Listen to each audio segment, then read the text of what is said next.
The difference is not the market. Yep. It wasn't the fact that, oh, you were just an incredible real estate agent. No, I was doing terrible. I couldn't afford even buying food. So the biggest thing was intensity of focus. Yeah. I started listening to books on tapes. Tony Robbins, Yeah. Napoleon Hill, Think and Grow Rich, Yeah. Stephen Covey, 7 Habits of Highly Successful People. And I would listen to them.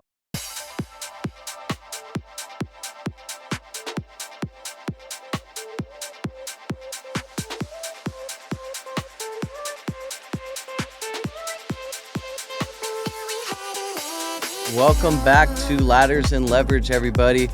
Really excited about today's guest. We have Dave Walters with us. Dave is the #1 real estate agent in Conejo Valley and really has built one of the most recognizable residential real estate brands in the Conejo Valley. If you've been driving around town, there's a 100% chance you've seen one of his signs. In this episode, we're going to break down how Dave built his business from the ground up, the lessons he's learned early in his career, and then really what separates agents from, or the great agents from everyone else. You know, the current state of the housing market. I'm very interested to hear Dave's take. And then the mindset really required to survive and grow in a competitive industry for decades. So whether you're in real estate, sales, entrepreneurship, or just trying to build something meaningful long-term, there's a lot to learn from Dave's journey.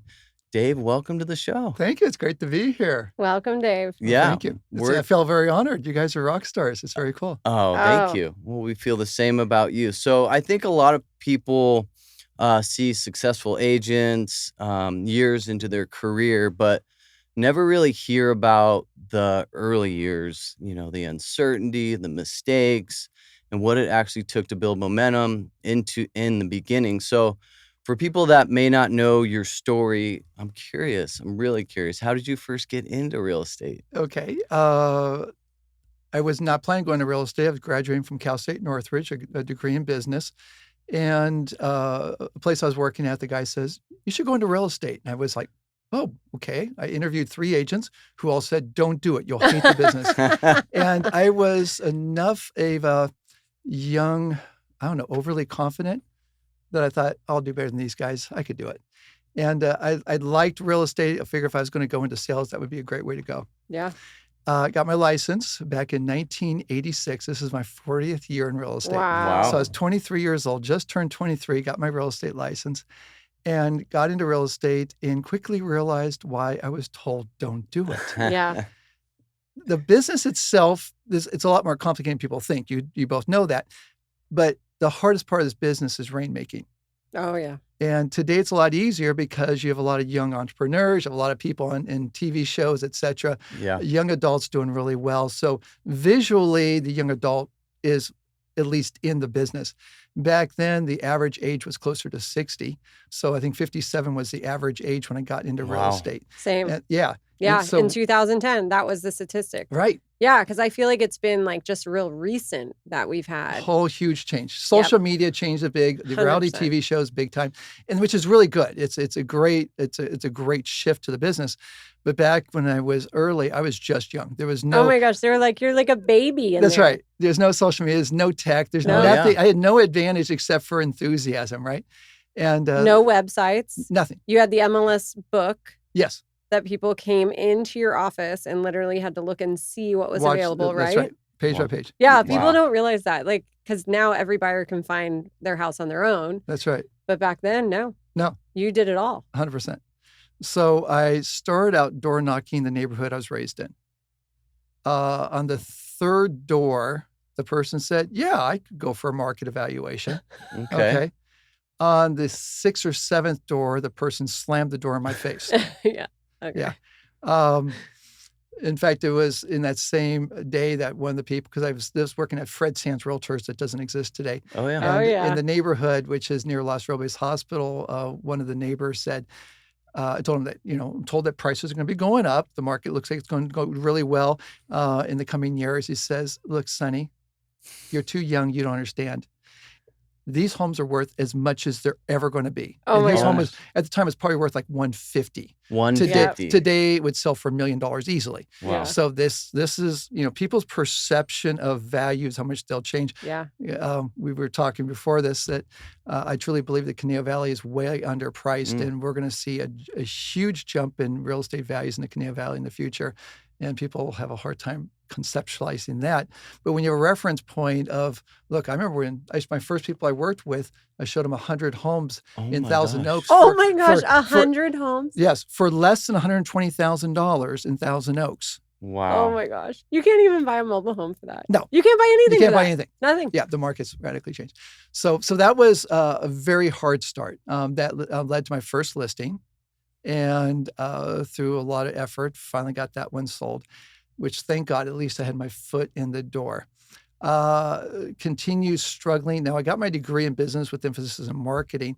So one of the best things I did was I was very good about pushing marketing and just kept putting it out there.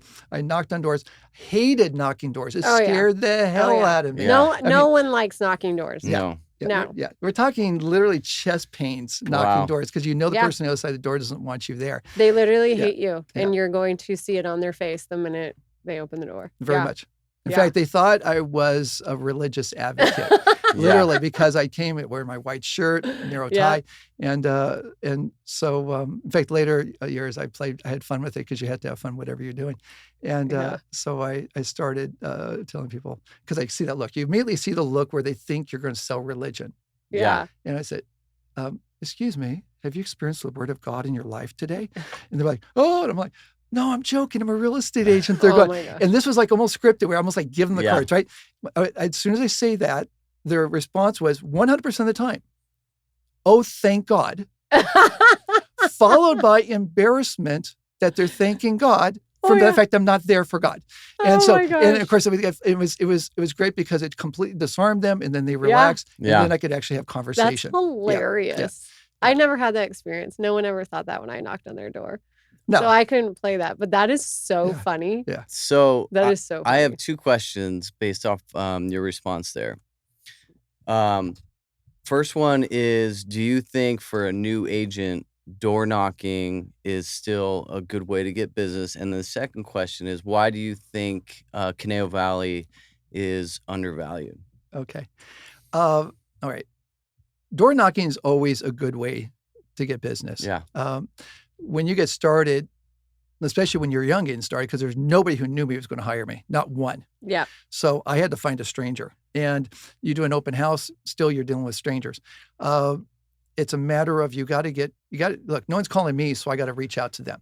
So, and we have an industry where 70% of people fail actually getting a real estate license. And the 30% who pass, 90% will quit in the first 5 years. Yeah. Wow. And of the 10% who actually make it, I would say 75% of those don't do well. No. The public's perception is we all get rich. Yeah. Yes. Okay. And all we do is show really beautiful houses all day and walk around and be like, look at this. It's Here's so the easy. kitchen. That's right. Yeah. And the walk-in closet. Yeah. Yeah. That's so funny. Which, of course, engineers think that we're idiots, Yeah. well overpaid. Engineers have one of the highest failure rates of becoming real estate agents. Oh, 100%. Teachers actually have one of the highest success rates. Interesting. Oh, Yeah, which is Your interesting. sister. Yeah. yeah. People. Yep. His person. sister Yeah. has her master's degree and was going to be a teacher, Amy McKinley. Right. Yeah.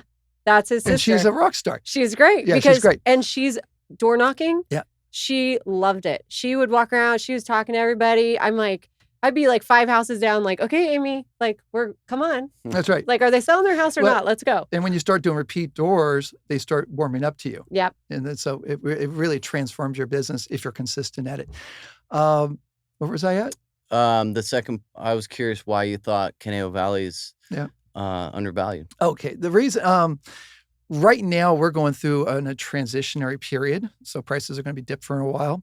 But you realize most of the buyers who buy in the Conejo Valley are coming from the LA region. The majority of Yeah. them are. We have some in our local area. We're getting more from Malibu, people coming in. You get some from Simi Moore Park, a few from Camarillo area, but the majority are coming from LA. Oh, for sure. We have 15 million people in the LA region, and the worse it gets there, which they're doing a damn good job making that happen, Yeah. the better we look here. And you see a massive flood of people coming in with money. Oh, yeah. It's like, look, we have Ferrari, we have Rolls-Royce dealership, we have everything. We have high-end restaurants. We have the quality of the high-end lifestyle has radically improved. But the best thing is, of course, is quality of life. Yes. The best thing to happen to our community, because one of the biggest issues that holds the Conejo back on value is the SOAR initiative. And this Yeah. is a Save Open Space and Agricultural Reserves that was approved countless years ago. Yeah. What it did is it kept the farmland from being converted into commercial developments, residential developments, but pretty much it really limited the growth of business to Ventura County, which is also why you still see a lot of farmland out there today. But what it did limit was the actual just employment. And so with that, the Conejo Valley is really more of a bedroom community. It was designed that in the beginning. My father worked for Rockwell, bought here because it was inexpensive housing. So ultimately, we have employment here, but not a lot. My daughter works at Amgen, but that's one of the big employers, but Yeah. it's not big enough. Okay, so most people here work in the LA region, but during COVID, it shifted everything. At COVID, then we started doing Zoom calls. Yeah. My daughter, who could bicycle ride to work, is almost never on campus. She's on Zoom calls all day.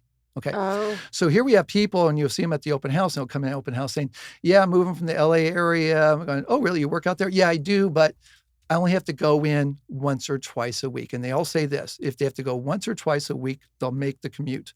right. 3 or more, they won't do it. That's so interesting because my parents worked in downtown LA when we moved here. My dad worked for Sun America back then and Eli Road, and he commuted. And my mom worked here locally. But yeah, most people don't want to commute. I mean, even at 16, I commuted out there in the summer and was an intern for him at Morgan Stanley. Wow. Yeah. So it's funny to me, though, that now that not as many people want to do that, whereas I felt like back we moved here in 86 or 88, like that was more like everybody commuted Right. because there wasn't even Amgen here. I mean, Right. there was nothing here to work And at. commuting wasn't as bad. Yes, the traffic wasn't as bad. Right. Yeah, and we would take the train sometimes too. Oh, that's cool. Yeah, it was nice. It You and actually your was dad? really nice. My dad was living down there then. Yeah. And my mom both my parents worked in downtown LA. Wow. I was a total latchkey kid. Wow. Yeah, but it didn't matter in Thousand Oaks. You just walk home, That's right. you know. You Great didn't place to worry. grow up. Yeah. Yeah. So ultimately, here we have, of course, the Mm. best of all worlds living right here in the Conejo Valley. We have the people in the LA region who a lot of them, especially as they're having their first child, imagine it's like, gee, you're pregnant and outside your property is a homeless camp. Oh, yeah. Yeah. It's like, Yep. I don't, and then you go to the school and you see graffiti on it, or you see Oh, yeah. tents outside of it, and you're going, you know something, this is not where I want to raise my family. Oh, yeah. So you start looking at other areas, and the Conejo Valley is more and more becoming an obvious choice. We have every benefit here. In fact, quite frankly, compared to a lot of the values of homes in the LA region, we're inexpensive. Oh, yeah.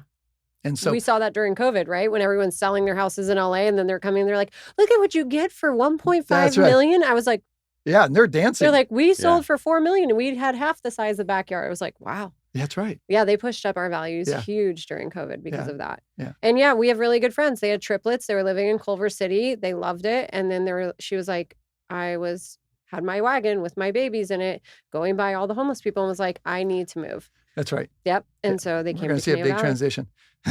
So as I got started in real estate, so here was 1980s. I was getting things going. I remember in 1990, I had 5 active listings at one time. I felt like on top of the world. So I'm like 5 years into real estate, and I'm like, oh my gosh, I'm doing really well. And then we went through that recession. The 1990s recession started in 1990 and it ended in the Conejo Valley in 95 and San Fernando Valley in 96 when it came to real estate. The 94 earthquake is what saved the Conejo Valley because we had a flood of people came out here because their homes got red tagged Oh. there.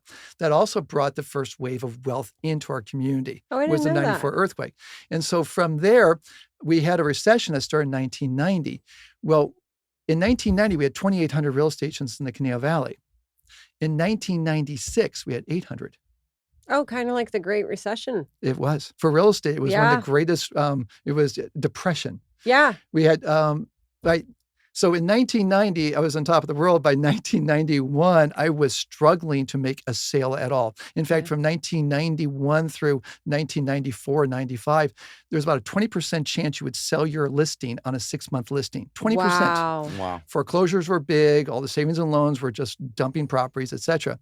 1992. Right now, I weigh 180. I got down to 145. Oh my gosh. 35 pounds less. Okay. Because I couldn't afford food. Yeah. So that was 1992. My parents invited me over. Love this moment. They invited me over for a serious conversation. I knew it was the C word, right?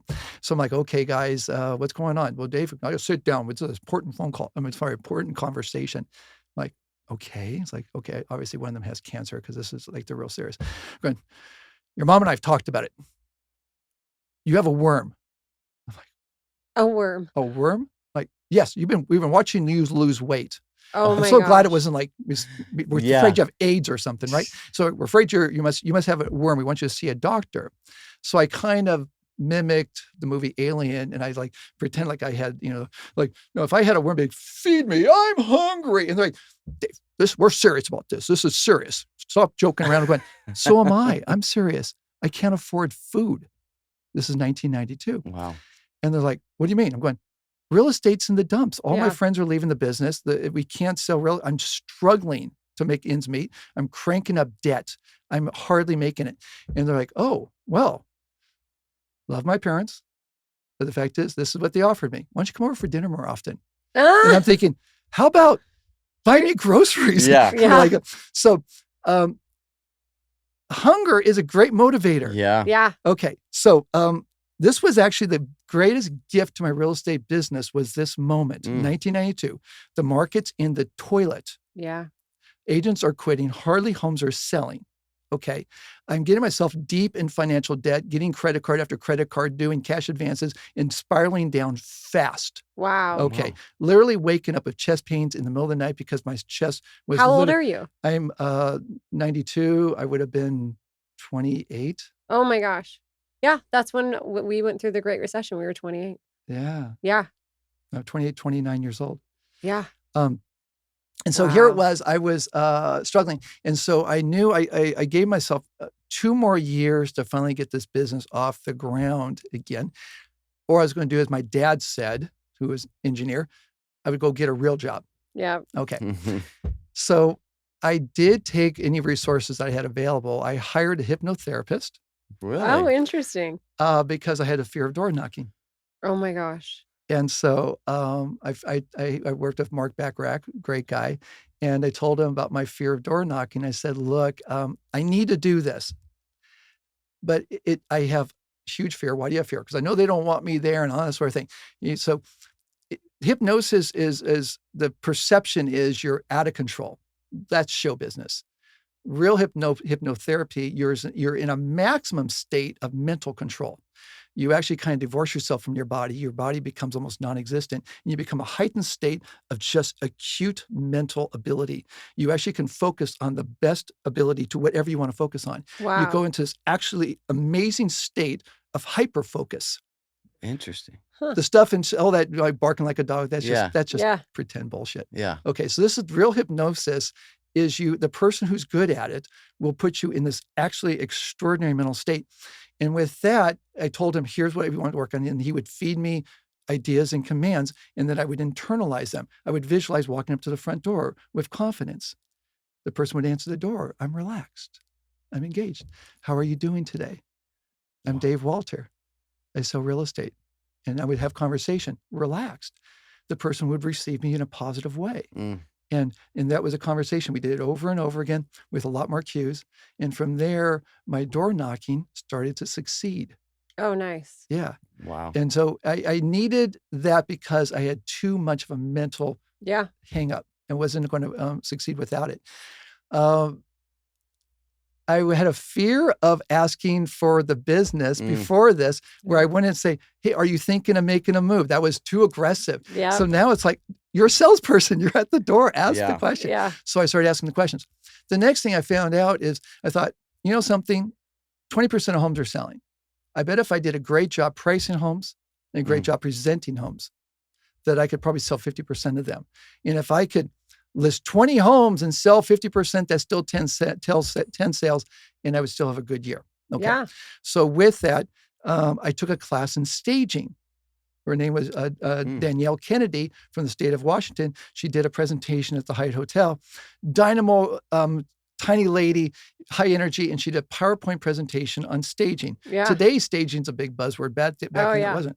Oh, yeah. I bet back then, like, not many people were No one talked about staging it. at all. No. But it is so important. And there's no training.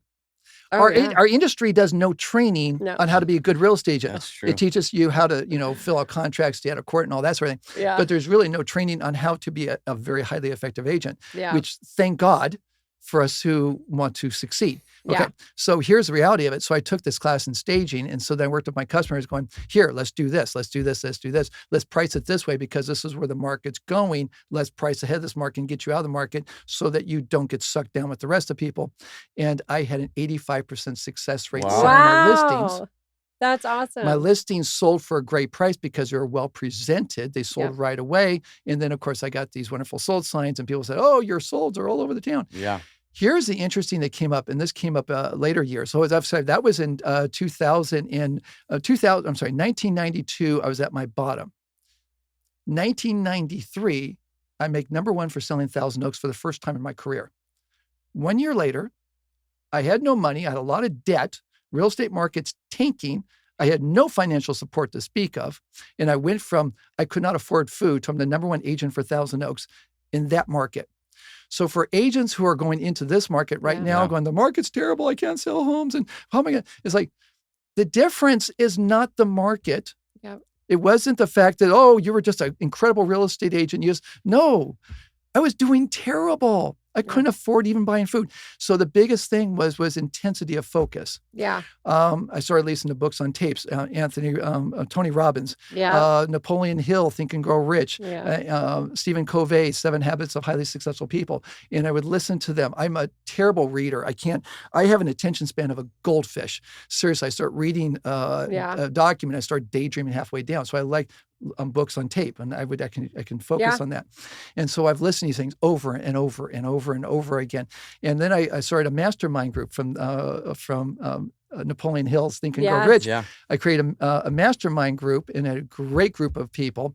And with that, we would get together. And it was really neat is the fact that it wasn't necessarily that each meeting gave me that, oh my God, that's great, I'm going to start doing that. As much as it put my mindset towards proactive behavior. Mm-hmm. And accountability a little bit. Oh, yeah. So here's the other thing I did, which was really good. So again, I was at massive failure trying to break out of it. So I had my, I did one of those thermometer charts that you do. Yeah. Okay. So I had the one where here's my debt. And this was 1992. I was like $120,000 in debt, which of course. Oh my gosh. Which of course you could buy a home. Yeah. For my debt load, right? And so then I had that. So I figured, okay, I wanted to be a Centurion agent the next year, which was $150,000 in gross close commission. So I put that chart up, and I put, okay, how many listings do I need to have, sales I had to have? Yeah. And so I put that chart up there. And then I did my goals board of everything I wanted, including a picture of the girl I wanted to have someday. I did the whole thing. I love it. In a cork board and put it up above my toilet. Sorry, why above your toilet though? Because you'll see it every single day. Oh, you know what? Because you stand and pee. That's why. Thank you. I was like, I would never you're see gonna, it. You're going to look at it as a guy. Yes, you're going to stare at it. You could put it on the other wall. Okay. Yeah. So with that. I was just like this random. But here's the thing. When you're paying off debt, you can't see it. Yes. But when you put a bar chart, you can. Yes.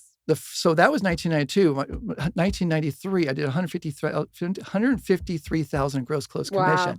The next year, I'm figuring, okay, I did that. So let's go ahead and do 200,000 in gross close commission. I did 202,000. Next year, I'm going, let's do double Centurion. That's 300,000. I did 304,000. And then from there, I was like, okay, let's do 500,000. And so what's amazing is that, as you know, as a real estate agent, you can't pick, this is the amount I'm going to make. I'm going to make just over it. That's not something we have control over. Yeah. And yet I would nail it by a fraction each year. Mm-hmm. There's the movie, The Secret, the book series, The Secret, which I've listened to countless times of people say, oh, that's like sacrilegious. No.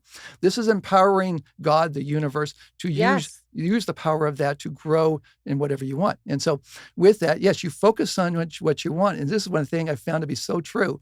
Not only does your actions go towards your goals, Yeah. your goals come to you. And Mhm. people say, okay, now you're being weird. No, it's true. No.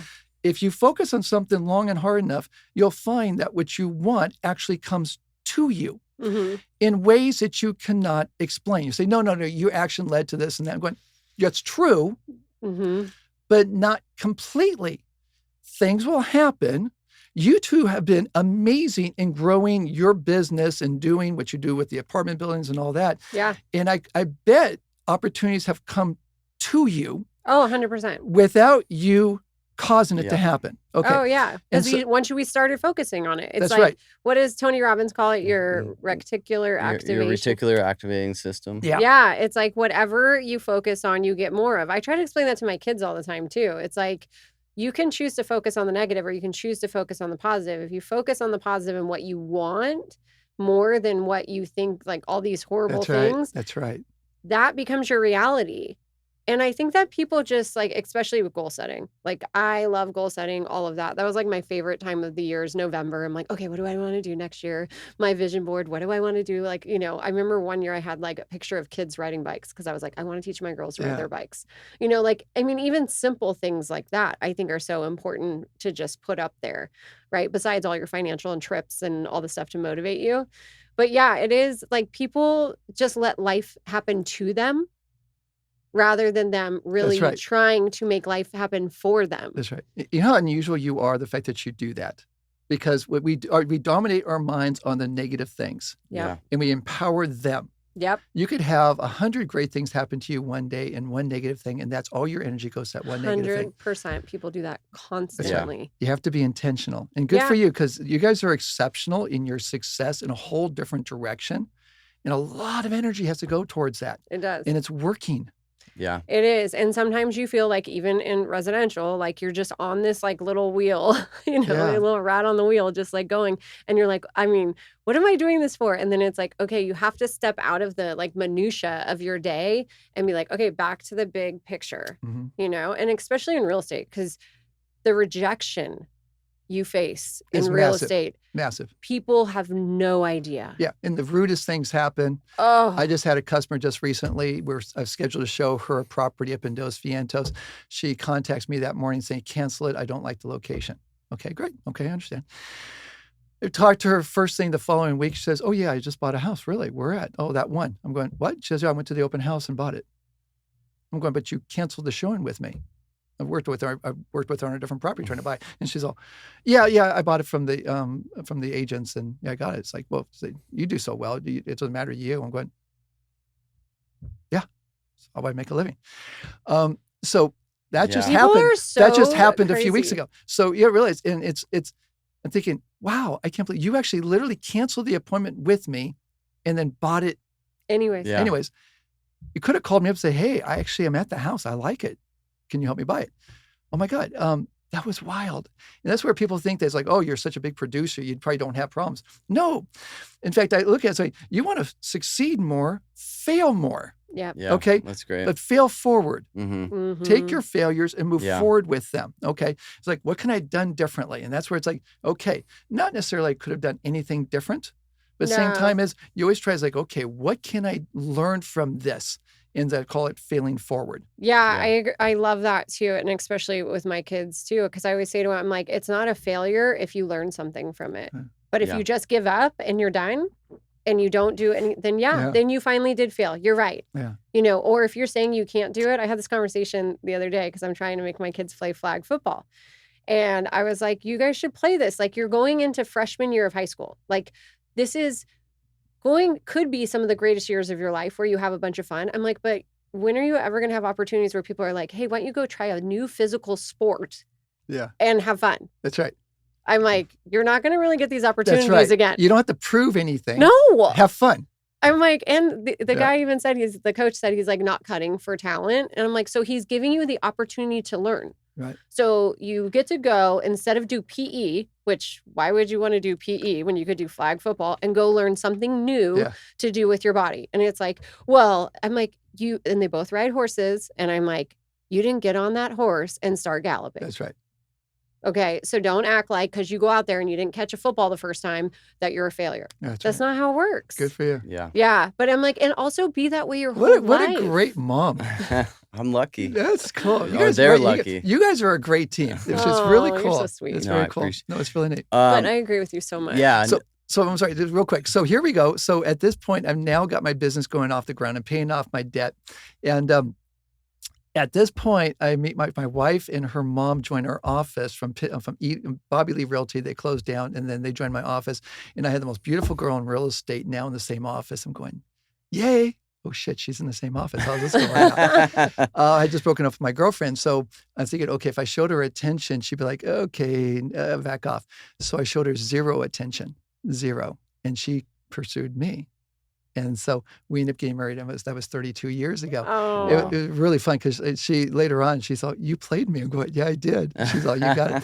Well, you know, she looked just like the girl in that picture on my board. If Oh were to my if you God. look at it, my wife looked like she walked right off the pages of a magazine. It's absolutely drop dead gorgeous. And I'm like, wow, I married this girl. Wow. Yeah. And it's like, and if you looked at the picture, you're going, oh my God, they look so similar. Yeah. That's amazing, the manifestation of that. So that was, we got married in 1995. That's amazing. That's so awesome. 32 years. No, Wow. because I mean, you were talking about listening to the Anthony Robbins tapes, and that's one thing that changed my trajectory was getting into personal development, Yeah. Tony Robbins, and exactly what you said. I mean, I write my goals down every day, Good. and it's amazing. I think it was last year, literally. There were it was one that we wrote was acquiring, what was it, 20 million in It part- was, we did the 20 million and then it was 30 million. Yeah. And we found out, we realized, so in the year, like January to December, he didn't hit, but I'm like, but if you look at the trailing 12 months, you did hit it. we hit exactly Wow. on You know, the so number. it's like you put these goals out there and they're Yeah. not like exactly perfect or Yeah. whatever. Like Yeah. you're like, oh, well, it didn't happen in exactly 2025. But I'm like, yeah, but if you look at trailing from November Yeah. 2024 to November 2025, you did hit it. Yeah, so it was kinda crazy. Yeah, so That is really crazy. yeah, Yeah, it's wild. No, it's great advice. So what would you give? What kind of advice would you give to a brand new agent starting out in this tough market that we're in? First off, you better be consistent. Yep. You got to get out there in Yeah. whatever way that you're doing it, stay with it. Whether it's knocking on doors, open houses, whether it's expired cancels, whatever it is that you find that's working for you, stay with it. One of the biggest mistakes I made early on was not good follow-up. There one time early in my career, I've been outdoor knocking and my manager's like, well, Dave, you've been outdoor knocking. How's it going? I'm going, well, real good. You mean leads? I'm going, yeah, I have 13 leads. And they're like, people are going, oh, and I'm thinking, oh, I guess that's good. Now, did I follow up well on those leads? No, I That is didn't. always the hardest part. I agree. Is the follow up. See, for me now, because I have now a great flow of business, I'm not going to be outdoor knocking. Yeah. I'm not Yeah. out there prospecting. I'm not going to go to the expireds. I'm not going to do all that, but I'm good at follow up. Yes. So you give me a warm lead, I'm on top of that. And I have the whole CRM. I never even open it. I don't open it. It I doesn't. remember It them saying made me that. feel really good that Stephanie Vitacco, which I have a huge respect for, Yeah. she's a fantastic she's a agent, great agent. found out that she's like me. We like paper. Yeah. We like paper. We like putting things in front of us. So one of the things I did when I was trying to transition my business, I took out my calendar and I put the page on there and I put several lines on the page. The first one was what my perfect day would look like, what time I would get up, go to the gym, I start, get to the office, everything about the day, my perfect day for the whole week. The second line was okay, so now I have an appointment that comes in, et cetera. And so then I would fill that into that second line. The third column was I monitored my activities every 30 minutes of the day.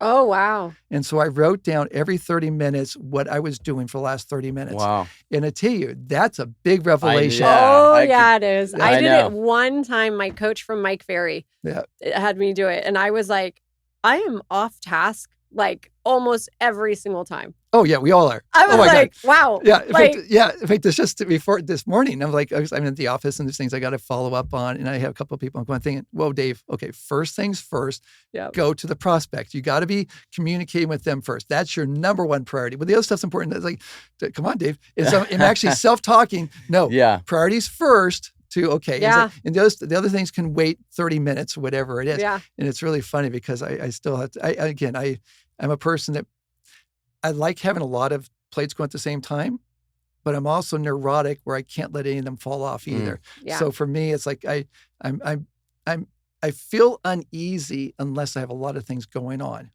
So Oh my gosh, me too. Yeah. I was actually thinking that because I'm trying to be more like on a Sunday, like, okay, you should just like enjoy the day. Like I try to like go and have my coffee outside and just enjoy the moment of having coffee outside and don't be even on your phone and just listen to the birds. And I'm like, this is really hard. Yes, it is. Yeah. It is. Especially not to pick up the phone. Oh Oh, my gosh, God. it's so hard. And my wife, poor thing, I feel so bad for her because So, I try so hard. for It's hard. context for our listeners, Dave sells 100 plus houses a year, and right? Yeah. I have. Lately, I'm averaging more between 60 and 70. Oh, so just 60 Yeah. and 70. No Yeah. biggie. But I'm for just keeping it real. yeah, but even I mean, because Marissa, has sold 20 up to 40, but one time. even 25 houses a year is a lot of time. Yeah. So, yeah. obviously, so at some point, you stop being a salesperson and you start actually building a business and a brand. And I think a lot of agents struggle making that transition. So when did you realize, because you're a pro at it, that real estate is really a relationship business? Yeah. Weird moment happened when I was young. My grandfather, who was a very successful farm equipment salesperson, he told me when I was a kid that I should be going to sales when I get older. I remember as a kid, he says, you should be a salesman. And I remember telling him, no, I don't want to do that. And he says, why not? I'm going, I don't like salespeople. He says, don't act like one. Mm-hmm. Mm. I'm like, whoa. And it stuck with me. And it's interesting because I remember I was a kid when I had this conversation, no idea why we had the conversation, why he would even have that conversation with me. I was a shy kid. And it really stuck with me. Well, my feeling is treat people as you want to be treated. Mm-hmm. Be honest with people. And remember in like 1991, I met this guy, Darren, great guy, and met him, showed him a house. And he says, now a good time to buy. I'm going, depends why you're buying.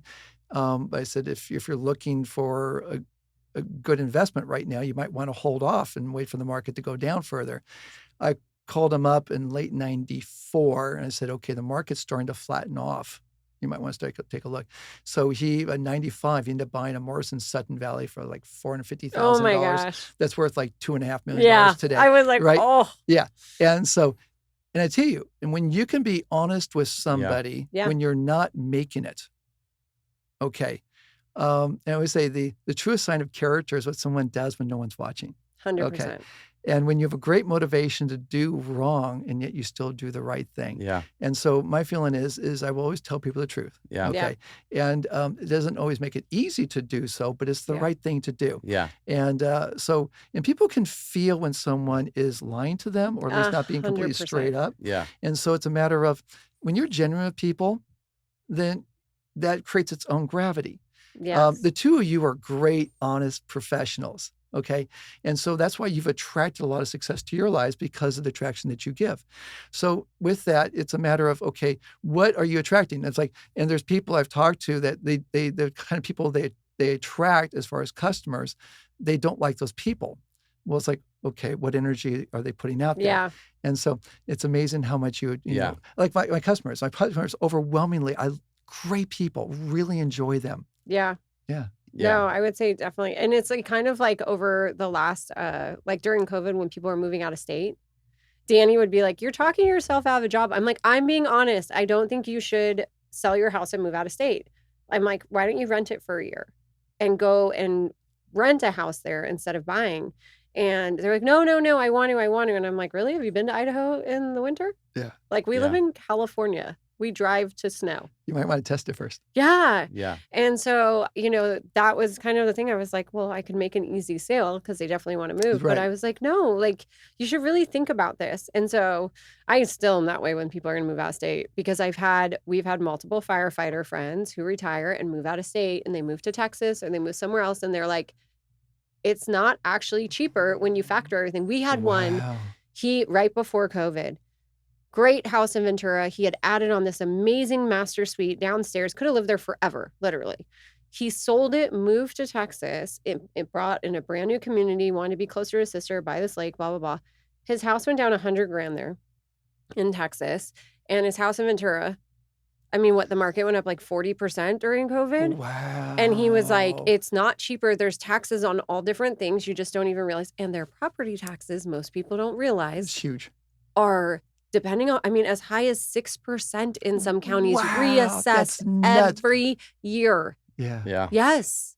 That's why we don't buy out of state for commercial. Yeah. Wow. Like, you're reassessed all the time based on whatever you add value to it. Yeah. And then, you have to keep equating that somehow into your return. Yeah. Yeah. So I feel you on that. I think Yeah. that being honest and genuine with people, and then even if they don't buy or sell because of the advice you gave them, they're going to refer you someone. Right. I Yeah. mean, they will. That's right. They always do. Like, But- maybe it's not right then, but Yeah. in a Yeah. year. Yeah. So I agree with you. It is. It's communication is key, and any Consistency. consistency is. Yeah. I think Really that's big. the number one thing for new agents. That's right. Because they're like, oh, I'm going to do these 10 things. I'm like, no, pick like 2 or 3 and do them for at least 6 Stay with it. months. That's right. Minimum Yeah. 6 months on any marketing Right. thing you're going to do. Because they do it for a month. They're like, oh, it didn't work. That's right. And I'm like, yeah, it doesn't work in a Yeah. month. Yeah. That's right. Welcome to real estate. Another great moment I had was there was an agent out in Simi Valley many years ago. Her name, she's not. I don't think she's not in the business anymore. But her name is Christina Kitchenmaster. Oh my Christina gosh. Kitchenmaster, which is there's a whole lot of letters in this. She had this huge name writer with her name on it, and I saw her everywhere in Simi Valley. Oh my gosh, she was tearing it up. And so I was at a caravan meeting, and there she was. And I'm going, "You're Christina Kitchenmaster." I'm going, she's, "Oh yeah." I'm going, "You are doing amazing. I can't believe how well." And she's laughing. I'm like, "We laughing about you are doing so well. I see your signs everywhere." She's laughing. I'm going, "I don't know why you think this is funny because you really don't." Dave, I have 2 listings. I have 2. And everybody thinks I'm everywhere. I'm like, "What?" She says, "I have one that's on Royal Avenue, another one that was like another busy street." Oh, And she says, "You only need 2 signs and Yeah. people think you're everywhere." And I'm like, "You're kidding." She says, Everybody's telling me that I'm like the most successful agent." And she says, "I have 2 listings."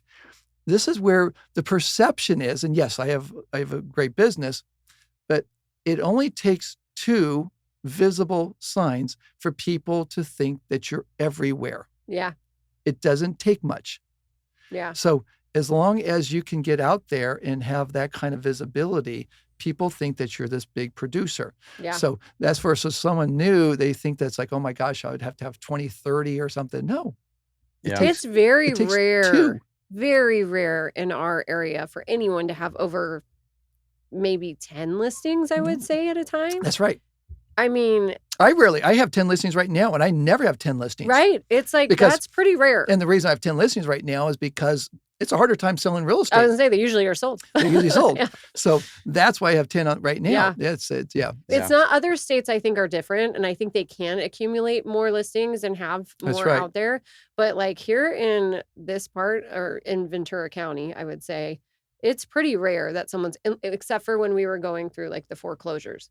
Yeah. Then you had the foreclosure agents who then they would have so many, like Yeah. in 2008 yeah, to that was 14-ish, Yeah, yeah. there was some people with a lot of listings, but that's really hard to do. I mean, if you have like 4 listings, you're a really good agent out here. That's right. Yeah. That's true. So, shifting gears a little bit, the housing market today is different than it was a few years ago. Higher Yeah. rates. I mean, we talked about it earlier, affordability challenges, lower inventory, and it's really become a much tougher environment for buyers and agents. Mhm. What are you seeing right now locally in the market right now? Okay. Right now, we have a growing disconnect between the buyers and the cost of housing. I look at you have the slinky dog where you have the head, which is inflation, the cost of goods, the cost of housing. You have the spring, and then you have the tail, which is income. Okay. And right now, the head, the cost of housing, the cost of everything, inflation keeps going out further and further, but income's sitting on its butt. And that's normal. That's normal during inflationary times. In fact, right now we're going through a big shift where businesses are struggling just trying to make an income. You have AI causing more unemployment. You Yeah. have Hollywood, which is struggling to stay Oh, together. yeah. Yeah. In fact, a high percentage of our customers are just Hollywood top level, where they have Emmy awards on their mantles and they can't even find a job. So we have a growing disparity between just the cost of living and just the incomes. Now, this is a normal ebb and flow of the economy. So right now we're going into it. To make things worse is the fact that our market probably bottomed out around 2012, ran up around 2019, where I had customers starting to sell homes because they thought the market already peaked. Yep. Then we had COVID, which interest rates went down to the twos, that caused this absolute massive rush into real Yeah. estate. They should have raised interest rates much quicker, which of course they don't ask us, but it was very, very quick. We knew look, Yeah.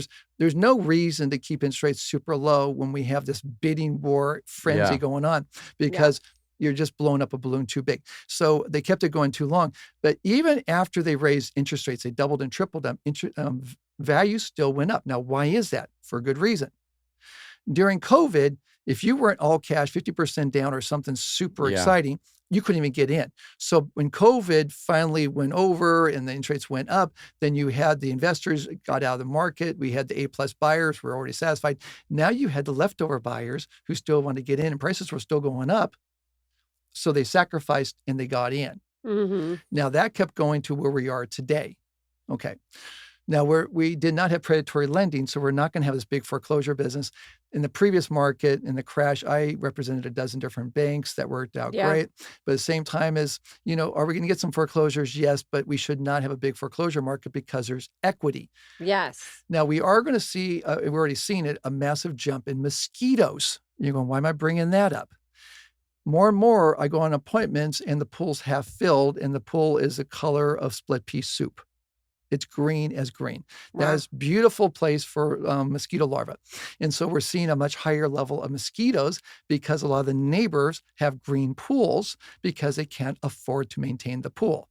So, when the economic times get tough, you don't go, hey, Joni, how's it going? Oh, just fine. I can't afford anything, actually. In fact, I'm here at the grocery store trying to figure out what we can afford. No. Oh, Fred's great. Everybody's fine. Everything's great. And you go on. You don't Yeah. share financial desperation. Yep. But that's growing. Now, eventually, incomes will be spiking up.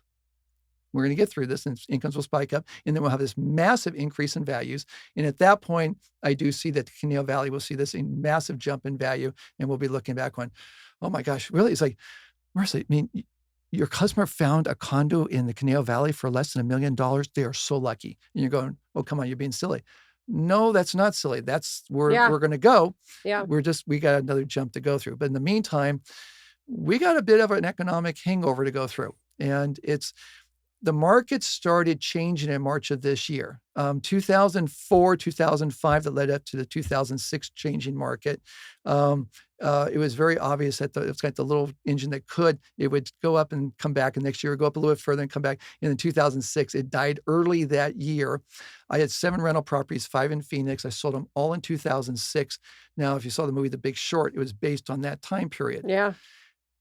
I got out of all of it. My Phoenix properties actually went down 50% in value after I sold them. And then the market crashed from there. Yeah. The last 2 years, 2024 was like 2004. 2025 was like 2005. This year started out just like 2006. The big difference is we didn't have predatory lending this time around. Yeah.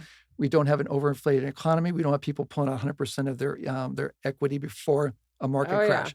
So we have a whole different situation. So I'm not seeing a market crash. For a market crash, we need an economic crash.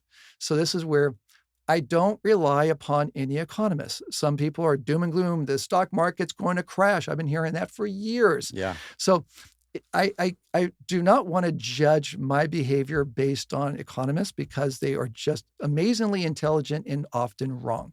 So I would say my gut feeling is we're going through an economic hangover. We'll get through it. We're going to go through a dip. We'll come out of it. Great prices are going to be coming up. If you find something you love, you're going to stay there long term, great, buy. Yeah. If you're not happy with it, be patient. There's not a rush to get in. At the same time, my brother just came out and I told him the same thing, and he found a beautiful home and just closed escrow on it. But they plan to be in, this is probably going to be their last home that they're going to own. So this is the long-term home. Yeah. What do you think about interest rates as far as the rest of the year? You think they're going to go up, or you think? The people that I hear from are all saying that they don't expect much change in interest rates. You think we're kind of like where we're going to be, whether or not the Iran war gets? I think the Iran war is overly talked about when it comes to the direction of what things are going to happen. Now, am I right about that? Who knows? Yeah. I really don't believe the Iran war is really a decision maker to what's currently happening here in our local economy and what's going on in our local housing. Interest rates are high because we have high inflation. Right. Okay. We have a new Fed chair who said that, look, I'm not going to be doing interest rates based on on politics. And so based on that, all this excitement of, okay, interest rates are going to take a big drop. Now we're like, okay, I think interest rates are going to be a little status quo for a while. Yeah. We would need interest rates to be probably in the 5s to make any significant change to the situation we're in. Yeah. I don't think we're seeing the 5s for I don't think so either. Time, I think, if ever. Yeah. I mean, unless we have something. That's right. Like catastrophic happen to the economy. And that's what I try to explain to buyers. I'm like, I understand that you think that the interest rates are high right now, being in the 6s, close to 7s, but that's actually historically a good interest rate. Historically, it's phenomenal. Yeah. So I'm like, I get that you're like, oh, but I want to be in the 2s and 3s. It's like that we don't want to be there. Yeah, because we are there. There's a bigger problem. Yes, huge problem. I'm like, do you remember why we were there? Nobody was working. But to the buyer's credit, we got into the 6s after we had a huge run up in the market. Yeah. And then had the 2s then the values took a massive jump. Yeah. So at the point where homes were out of the reach of most buyers is when they tripled the interest rates. They got into the 7s. So you got to realize, yes, if you left the values back at 2019 and had 7% interest rate, we'd be fine. Yeah. Yeah. Buyers would be happy. Yeah, you wouldn't be looking because I mean, come on, you look at the payment that they're going to get on just like a starter home at 1 million, 1.2. And are you not like, wow, that's a lot. That's right. And here's what you get. And I'm like, that's right. Oh my gosh. That's right. $1 million. And it's like, you need to remodel the whole thing. That's right. Yeah. Literally. I mean, I just put a fixer on in Ojai for $799 and I have multiple offers. And literally it has a foundation issue. It needs a roof. Like everything needs to be done on this 1,204 square foot home. Good. And I'm like, I love fixers. I mean, they're the best. I love it. They are the best. My 2 favorite homes are the Drop Dead Gorgeous and the ones that's like, this house is such a dog. It barks at the cars that drive by. It is the best. Those are the best because you advertise a home that is just absolutely turnkey gorgeous and you get a good response. You advertise this is Flipper's Fantasy, contractor special, etc. This is the worst home. And you have a flood of people. Yep. It's the best one out there. Yeah. It is. And then when you go to the houses that are like in between and you're kind of like, oh, you remodeled that kitchen 10 years ago? Why did you choose that? Yes. And you're like, okay. Oh, yeah. Like you put $100,000 into it in the last, and you're like, that's a lot of money to people. And it is a lot of money. I'm not saying it's not a lot of money. $100,000 is $100,000. But you're like, yeah, that didn't quite create the value you were hoping. And I'm really sorry to inform you of this because someone's probably going to rip it out. Yeah, especially when it's not really today's look. Oh, yeah. That's why in all of our apartment buildings, I do white quartz countertops, white shaker cabinets, black hardware. It's the timeless. Most timeless, basic look. That's right. Yeah. Yeah. Luxury vinyl floors that are not too dark, not too light. Good. Yeah. Because I'm like, no, this needs to last. No, that's and right. you can come in and put whatever you want on it. Yeah. Whatever your decor is will change the whole look of the place. That's right. But yeah, some houses you walk in and you're like, oh. That's Oh, right. jeez. And they're so excited. Yes. And then they're like that mid-price range, and you're like, this is gonna take forever to sell, and you're not really realistic on your pricing. And so, okay, here That's we right. go. Yeah. So here's what's going to happen. We're going to have a lot of real estate agents quit. Mm. Which is okay. How many do That's we great. have right now? Too many. Yeah, Yeah. I mean, so that's what I remember. So I was in commercial real estate, and then I came into residential in 2010. Yeah. And I remember they had the like little paper when I signed up at the board, and it was showing how it used to be like 3,200 agents or something like that in the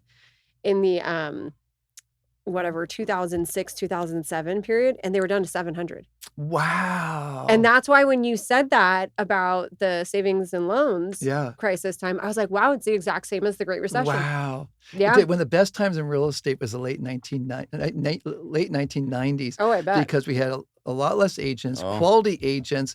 Prices were moving up, so sellers were finally getting happy because they got more value. The buyers were happy because they saw that they were actually buying something that was going to go up in value. Everybody was happy. Mhm. It was a great time in business. Yeah. I feel like that about like 2012 to 2015. Although I remember we bought our house in 2015.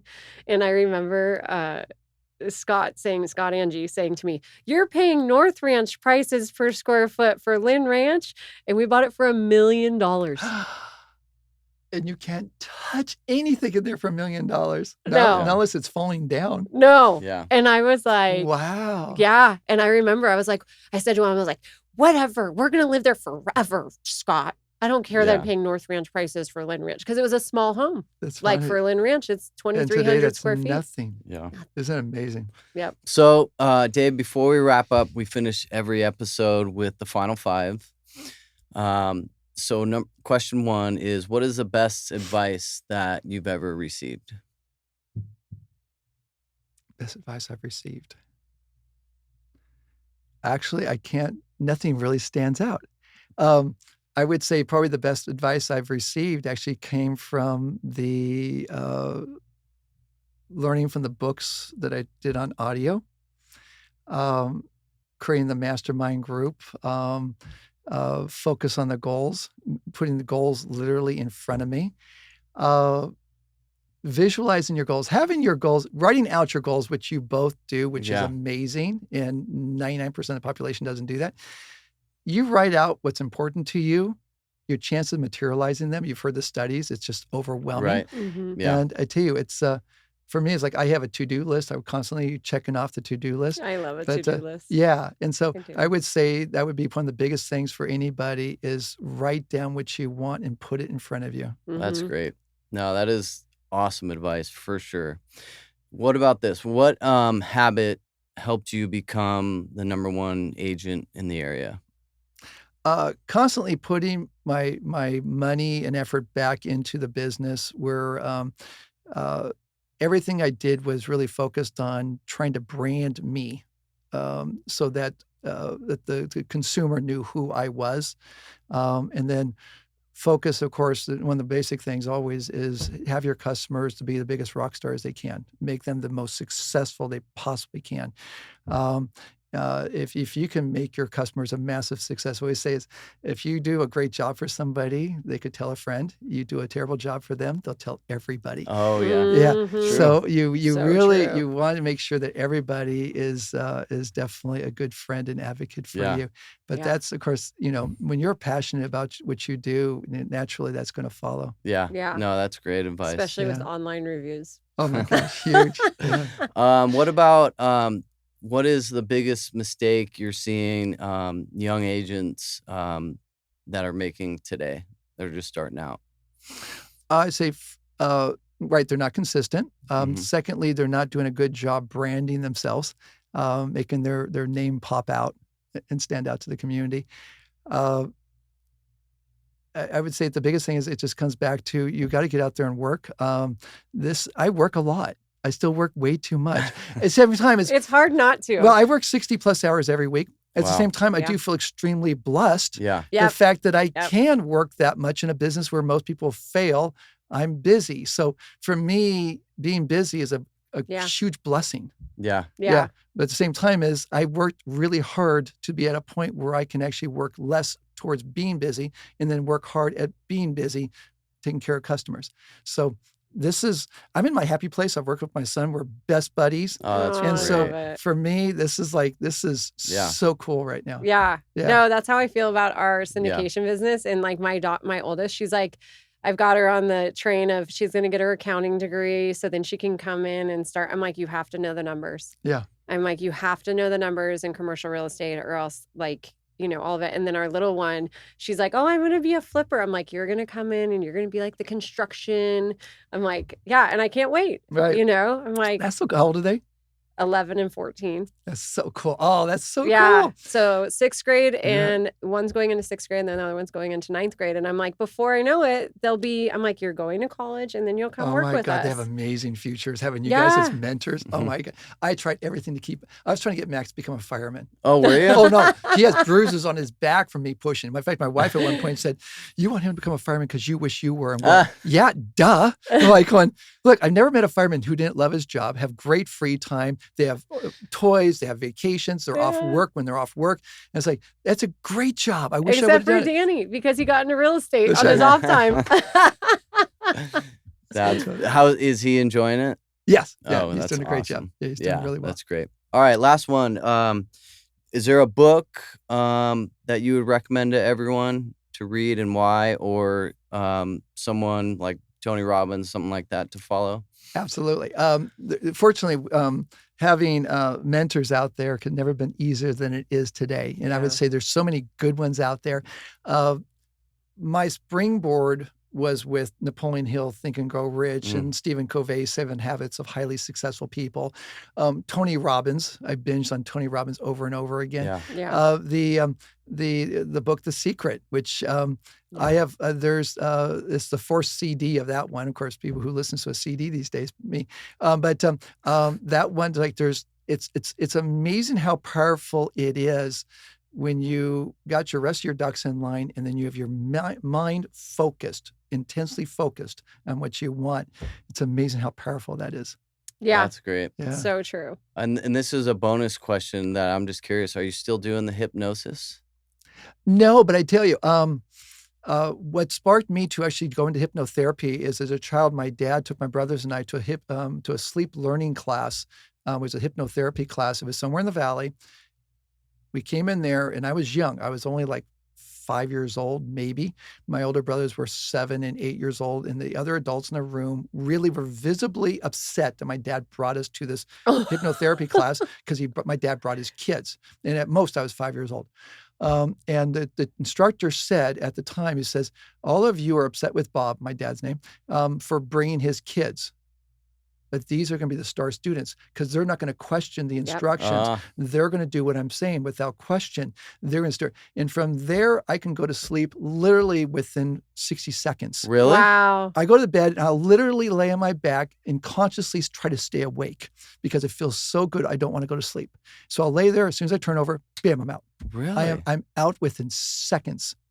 I'll get on a plane. We're on a plane. It's like, so we're taking off from Hawaii, and we're in the air. I'm going, honey, I don't believe it. They did not go through the whole routine of, there's the exit. This is how you put a buckle on, all that sort of thing. She's like, yes, they did. I'm going, no, they skipped it. She says, you were already asleep.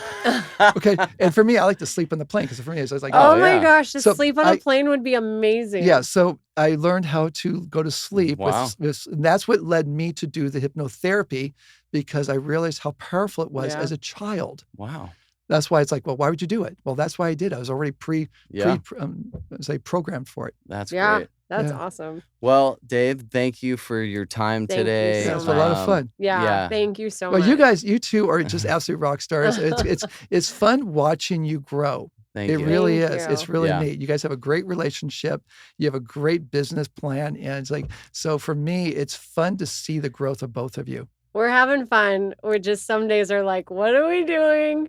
This was a lot easier when we were just firefighter and real estate agent, but Yeah, but look where you've come. it's good. It's Yeah. good. It's just, it's a lot, but luckily we like working a lot, and You had to stretch beyond all boundaries and make it up, and then you did it. Yeah. yeah. And now you're duplicating it. Yeah. And right now we're just like kind of in a crazy phase because we've got a lot of construction going on, but I think it'll calm down. And then I see what will happen on the horizon. And Yeah. I'm like, okay, Just Yeah. keep your head down and keep working. Yeah. That's right. No, As long as you don't lose the most important thing, and that's your Us. relationship, Yeah. your family. 100%. Yeah. That's the trophy. Yeah. That's the treasure. I You agree. protect the treasure. I agree Yeah. because if there wasn't this, That's right. like, That's Yeah. right. That's the and treasure. we did all of this and then we lost it, I'm like, that would be pointless. That's right. Yeah. And I learned that years ago is like, what's the most important treasure you have in your life? And that's your family. Yeah. 100%. And you would never allow any enemy to infiltrate your treasure. Yep. Take your treasure. Yeah. So Yeah. you got to protect that. No, Yeah. that's great. Yeah.